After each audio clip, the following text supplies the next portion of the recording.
महीना मई साल 2016, जगह छत्तीसगढ़। दिल्ली से आए 13 मानवाधिकार कार्यकर्ता, कानूनविद और शिक्षाविदों का दल बस्तर के हालात का अध्ययन करने के लिए क्षेत्र के अंदरूनी इलाकों में पहुंचा। यह दौरा सरवा जुलूम के बंद होने के बाद गांव की स्थिति को लेकर था।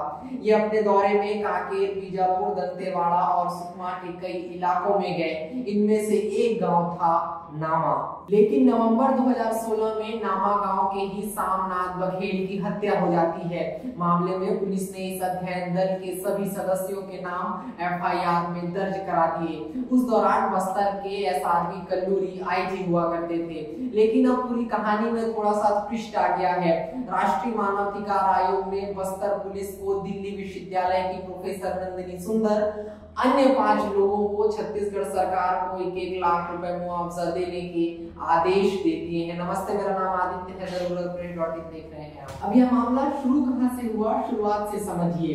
आज से लगभग 4 साल पहले अक्टूबर 2016 में 6 मानवाधिकार कार्यकर्ता, जिनमें दिल्ली की विश्वविद्यालय प्रोफेसर नंदिनी सुंदर शामिल थी और तेलंगाना के 7 कानूनविदों के एक फैक्ट फाइंडिंग दल के खिलाफ आर्म्स एक्ट, आईपीसी की विभिन्न धाराओं और यूएपीए के तहत बस्तर के सुकमा में छत्तीसगढ़ पुलिस द्वारा एफआईआर दर्ज कराई गई थी। मामले में सुप्रीम कोर्ट ने बाद में 15 नवंबर को उनकी गिरफ्तारी पर रोक लगाते हुए तत्कालीन भाजपा सरकार, जब रमन सिंह मुख्यमंत्री थे, आदेश देती है कि इसकी जांच एसआईटी बनाकर की जाए। लेकिन 2018 में नई सरकार बनने तक इस पर किसी भी प्रकार की कोई जांच नहीं की गई। इसी बीच मामला दिल्ली के पटपड़गंज में रहने वाले डॉक्टर वी सुरेश की शिकायत पर राष्ट्रीय मानवाधिकार आयोग के दरवाजे तक पहुंच गया। आयोग ने 2 फरवरी 2020 को लिए गए अपने निर्णय में फलस्वरूप छत्तीसगढ़ सरकार को मानसिक प्रताड़ना और मानवाधिकारों के उल्लंघन के लिए पीड़ितों को 1-1 लाख रुपए के मुआवजे देने का आदेश दिया है। आयोग ने अपने निर्णय में कहा है कि हमारा मानना है कि पुलिस द्वारा इन लोगों के खिलाफ झूठी एफआईआर दर्ज किए जाने के कारण निश्चित ही मानसिक रूप से परेशान और प्रताड़ित हुए हैं और उनके मानवाधिकारों का भी उल्लंघन हुआ है।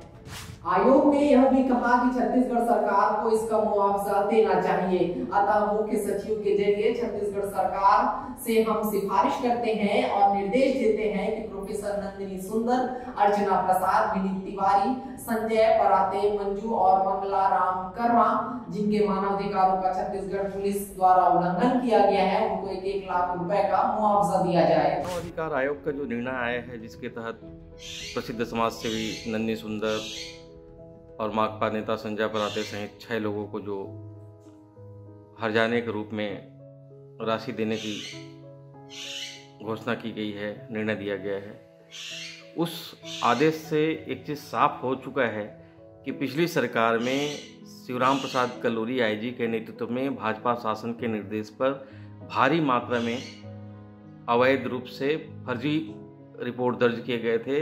ये तो बड़े समाजसेवियों का मामला था, समाजसेवियों का मामला था। ये मामला बहुत चर्चा में हो गया करके एनएचआरसी तक पहुंचा, मानवाधिकार आयोग तक पहुंचा। मगर इसके अलावा पूरे बस्तर में इस तरह के फर्जी मामलों की भरमार है और पिछली सरकार के इस रवैये की जांच करने की भी मांग वर्तमान में जो सत्ता में बैठे हैं कांग्रेस, उसने किया था उस समय। मगर आश्चर्य है कि आज कांग्रेस पार्टी की सरकार होने के बाद भी ऐसे अधिकारियों पर कोई कार्रवाई नहीं हो रही है जो इसके लिए वास्तविक दोषी हैं। तो शिवराम प्रसाद कल्लूरी जैसे अधिकारियों पर कार्रवाई होनी चाहिए।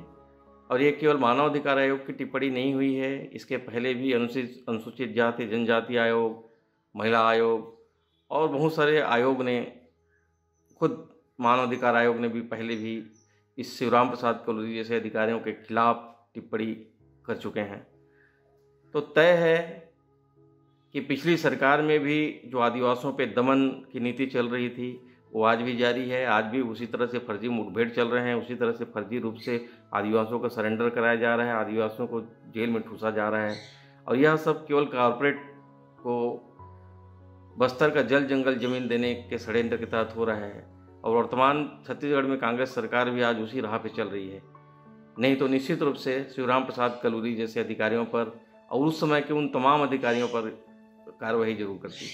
आयोग ने उसी आदेश में तेलंगाना के अधिवक्ताओं की एक फैक्ट फाइंडिंग टीम के साथ सदस्यों को भी मुआवजा देने का निर्देश दिया है। अब पीड़ित मानवाधिकार कार्यकर्ताओं का कहना है कि उनके खिलाफ झूठे मुकदमे दर्ज करने वाले अधिकारियों पर भी कार्यवाही होनी चाहिए।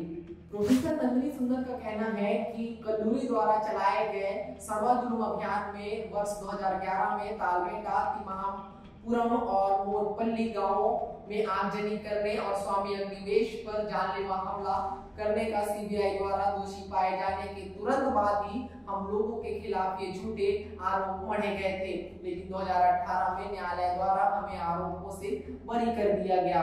बाद में सभी दोषियों को पुलिस अधिकारियों ने ढूंढने की कोशिश की थी, लेकिन कुछ भी हाथ नहीं लगा। अब देखना होगा कि एनएचआरसी के आदेश के बाद छत्तीसगढ़ की राजनीति में क्या कोई बदलाव आते हैं, क्या कल्लूरी के खिलाफ कोई कार्रवाई होती है और इन एक्टिविस्टों को जो पैसा दिया जाना है वो कितने दिनों बाद इनके हाथों तक पहुंचता है। अगर आपको हमारा वीडियो पसंद आया तो चैनल को सब्सक्राइब करें, बेल आइकन को दबाएं ताकि आने वाली वीडियोस की नोटिफिकेशन मिले।